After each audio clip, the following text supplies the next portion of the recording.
Decision कैसे सही होगा? स्टॉप लॉस, टारगेट, टेन्योर और बहुत सारी चीज़ें। एक फोरम है जिसमें कि 100 लोग बैठा दीजिए आप एक क्वेश्चन पुट करें, अगर मान लीजिए कि 90 लोगों के आंसर यस में होंगे तो मार्केट उसका उल्टा कर देगी। तो सबसे पहले अपने फाइनेंशियल एडवाइजर से डिस्कस करना चाहिए कि क्या ये मेरा थॉट प्रोसेस सही है या हम उस स्टॉक में इन्वेस्ट कर सकते हैं। अगर वो कहता है यस तो ज़रूर करिए।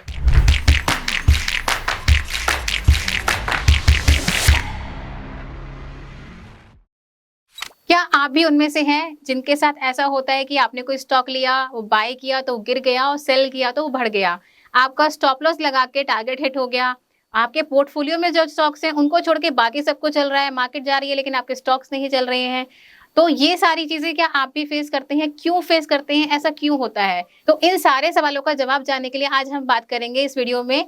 अंत तक बने रहिएगा और इसमें आज आपको एक स्पेशल चीज बताएंगे कि आप अपने स्टॉप लॉस को हिट करने से कैसे बच सकते हैं। हाय, आई एम योर बंधु नेहा और आज इस वीडियो में हमारे साथ है मिस्टर शिवाल रस्तोगी, जो पिछले 22-23 सालों से इस इंडस्ट्री में है। उन्होंने बहुत सारे लोगों को ट्रेनिंग और इन्वेस्टमेंट में हेल्प किया है। तो आइए आज हम इन सारे सवालों का जवाब उनसे जानते हैं और डिस्कस करते हैं इसके बारे में। Let's start. Hello sir, welcome to the video. Thank you Neha, thank you viewers. तो आज हम स्पेशली सर से बात करेंगे मार्केट में ह्यूमन साइकोलॉजी और मार्केट साइकोलॉजी के ऊपर।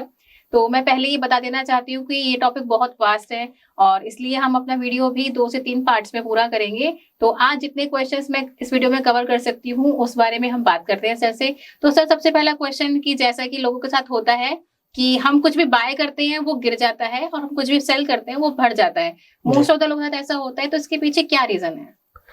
देखिए, सबसे पहले जब हम कोई भी चीज़ बाई करते हैं तो उसके हमें रैशनल्स डिफाइन करने चाहिए कि हम किस रैशनल पे इसको बाई कर रहे हैं।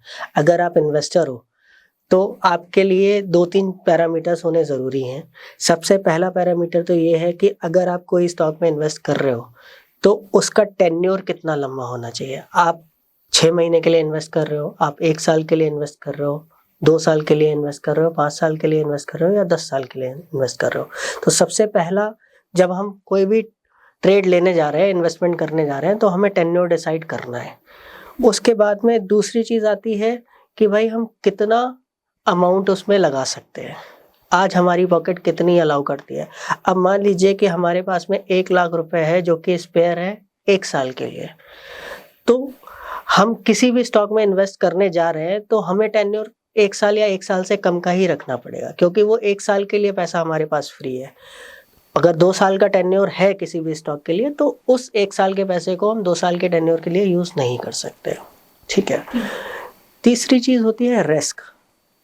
रिस्क कैसा है उस स्टॉक में, और रिस्क अगर हमें लेना है तो व्हाट इज़ आवर एपेटाइट, कि जैसे 1 लाख रुपए इन्वेस्ट करना है तो व्हाट इज़ आवर एपेटाइट कि हमें कितना रिस्क लेना है उसमें। 10% लेना है, 20% लेना है, 25% लेना है, 30% लेना है या 50% लेना है। ठीक है, तो वो रिस्क डिफाइन करना है। उसके बाद what is our thought process कि ये स्टॉक कितना तक बढ़ सकता है। 10% बढ़ सकता है, 20% बढ़ सकता है, 50% बढ़ सकता है। अगर मान लीजिए हम ये सोचते हैं कि 1 साल के अंदर कोई स्टॉक हमें 50% की रैली दे सकता है, ठीक है, तो एटलीस्ट हमें 25% का रिस्क भी इन्वॉल्वमेंट रखना पड़ेगा। अगर हम रेडी हैं कि 1 लाख रुपए पे 25,000 रुपये अगर घट जाते हैं तभी हमें इन्वेस्टमेंट करना है, वरना हमें इन्वेस्टमेंट नहीं करना है। तो ये कुछ पैरामीटर्स हैं, इनको आप बेसिक पैरामीटर्स कह सकते हो। जब हम स्टॉक देख रहे हैं और लेने जा रहे हैं तब हम ये सोच के इन्वेस्टमेंट करें।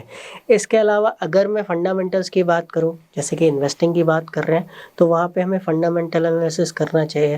जैसे कि पिछले वीडियोज़ में हमने बताया है कि जो पीई रेशियो है, पीई रेशियो को और पैग रेशियो को कैसे इस्तेमाल करना है, या फिर ब्रेकआउट ब्रेकडाउन को कैसे मैनेज करना है। तो ये सब चीज़ें भी ध्यान में रखनी है। साथ ही साथ ये भी ध्यान में रखना है कि जो ये पैरामीटर्स मैंने आपको बताए हैं इनको साथ में रखना है, जिससे कि आपकी इन्वेस्टमेंट में कोई हर्डल्स ना आए। जैसे कि आपने बताया कि 90% इन्वेस्टर्स इसी तरीके से सोचते हैं कि हमने कोई स्टॉक लिया तो वो घट गया, और अगर हमने स्टॉक को बेच दिया तो वो बढ़ गया। तो ऐसा सबके साथ ही होता है, क्योंकि जो ह्यूमन साइकोलॉजी होती है वो मार्केट में अपोजिट डायरेक्शन में काम करती है। जिस तरीके से लोग सोचते हैं उसके अपोजिट डायरेक्शन में मार्केट साइकोलॉजी बनी हुई है। तो हमेशा ऐसा होगा, ऐसा होता रहेगा कि जो आप सोच रहे हैं उसका उल्टा मार्केट करेगी। You can not predict market. इसीलिए हम कहते हैं कि स्टॉप लॉस और टारगेट की इम्पोर्टेंस है। जब हम एक गोल सेटिंग के साथ में अपना विज़न क्लियर करके किसी भी स्टॉक में इन्वेस्ट करेंगे, तभी हम एग्जैक्ट पता लगा पाएंगे कि जो हमारी सोच है वो सही है या गलत है। वरना तो हम हमेशा मार्केट को ही दोष देते रहेंगे कि मार्केट ही ख़राब कर रही है हमारे लिए, राइट। तो ऐसा सबके साथ होगा। यहाँ पे स्टॉक सिलेक्शन में भी बात आती है कि भाई बहुत सारे लोग स्टॉक सिलेक्शन कैसा कर रहे हैं उस पर भी डिपेंड करता है।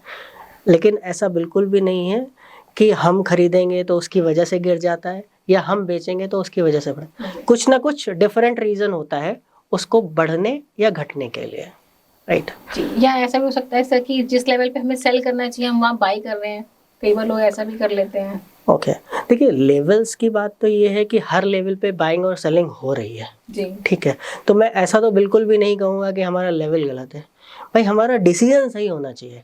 लेवल तो कुछ भी हो सकता है, क्योंकि जब तक कहीं भी किसी भी लेवल पे अगर बाइंग और सेलिंग दोनों का कॉम्बिनेशन मैच नहीं होगा तब तक उस भाव पे ट्रेड ही नहीं हो सकता, ट्रेड पॉसिबल नहीं है।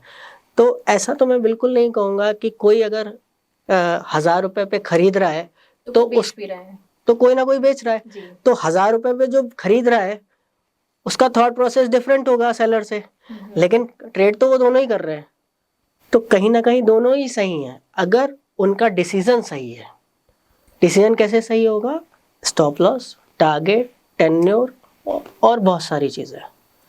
जी सर। और सर इसी से रिलेटेड क्वेश्चन है, मतलब होता है ये भी कि मोस्ट ऑफ द लोग लगता है कि हमने कोई ट्रेड लिया या हमने कोई स्टॉक लिया तो उसमें जो हमने स्टॉप लॉस डिसाइड किया है तो मोस्ट ऑफ द टाइम क्या होता है कि वो स्टॉप लॉस हिट होता है, ठीक है, और हिट करने के बाद फिर वो टारगेट की तरफ चला जाता है। तो ऐसा भी क्यों होता है? अगर हमने अपना स्टॉप लॉस टारगेट रखा है उसके बाद ये चीजें हो जाती हैं, वो क्यों होती हैं? जैसा कि मैंने सबसे पहले आपको बताया कि जो मार्केट साइकोलॉजी होती है वो डिफरेंट तरीके से काम करती है और जो ह्यूमन साइकोलॉजी होती है वो डिफरेंट तरीके से काम करती है। मार्केट हमेशा जो लोग सोचते हैं उसका उल्टा करता है। एक फोरम है जिसमें कि 100 लोग बैठा दीजिए आप एक क्वेश्चन पुट करें, अगर मान लीजिए कि 90 लोगों के आंसर यस में होंगे तो मार्केट उसका उल्टा कर देगी। अगर 10 लोगों के आंसर यस में होंगे तो वो काम मार्केट कर देगी। तो जो set of people, come set of people सोचते हैं एक बड़े फोरम में, वो काम मार्केट को पसंद आता है। और मार्केट अनप्रिडिक्टेबल है और ज़्यादातर वही काम करती है जो कि कम लोग एक्सपेक्टेशन रखते हैं और कम लोग सोच सकते हैं। तो होता क्या है कि जब हम लोग कोई भी डिसीजन लेते हैं मार्केट में तो हम लोग बायस हो जाते हैं अपने इमोशंस की वजह से, ग्रीड एंड फियर की वजह से, XYZ रीज़न की वजह से। या फिर ऐसा होता है कि कई बार हम लोगों को ऐसी ऐसी न्यूज़ेस मिलती हैं दूसरे लोगों से जो कि हमारी तरह इन्वेस्टर होते हैं। आप इस तरीके से सोचिए इसको कि भाई जिस तरीके से हम इन्वेस्टर है उसी तरीके का बंदा अगर कोई हमें ये कह रहा है कि तू ये स्टॉक ले ले, तू ये स्टॉक बेच दे, तो उसका माइंडसेट भी तो आपके माइंडसेट से मैच कर रहा है। तो वहाँ पे आपको सबसे पहले अपने फाइनेंशियल एडवाइजर से डिस्कस करना चाहिए कि क्या ये मेरा थॉट प्रोसेस सही है या हम उस स्टॉक में इन्वेस्ट कर सकते हैं। अगर वो कहता है यस तो ज़रूर करिए, क्योंकि वो कुछ ना कुछ टेक्निकल व्यूज़ अपने दे सकता है उसमें। बिकॉज जो दो इन्वेस्टर सोच रहे हैं उससे कुछ डिफरेंट सोच सकता है। और एक चीज़ बहुत इंपॉर्टेंट होती है फाइनेंशियल इन्वेस्टर के साथ में, वो आपके पेज पे आके डिसीजन बताता है जिससे कि आपको बेनिफिट होने वाला है। तो उसके दिमाग में बायसनेस नहीं होता कि मुझे प्रॉफिट होगा या लॉस होगा। मैं उसके बैक ऑफ द माइंड ये नहीं दिमाग में चलता है कि वो अपना प्रॉफिट या लॉस कर रहा है। मे भी हो सकता है कि वो अपना प्रॉफिट लॉस करने के लिए सोचे तो उसका डिसीजन इम्पैक्ट करे, लेकिन अगर वो आपके लिए डिसाइड करके बता रहा है आपको तो उसका डिसीजन 90% तक सही होगा, ऐसा मेरा मानना है। तो यहाँ पे एक चीज और खड़ी हो जाती है, तो फिर लोग वहाँ पे स्टॉप लॉस और टारगेट को फिर लोग इतना यूजफुल नहीं समझेंगे ना, कि तो वहाँ पे क्या उनको ऐसा करना चाहिए कि वो उस चीज को प्रॉपर वे में मैनेज कर सके।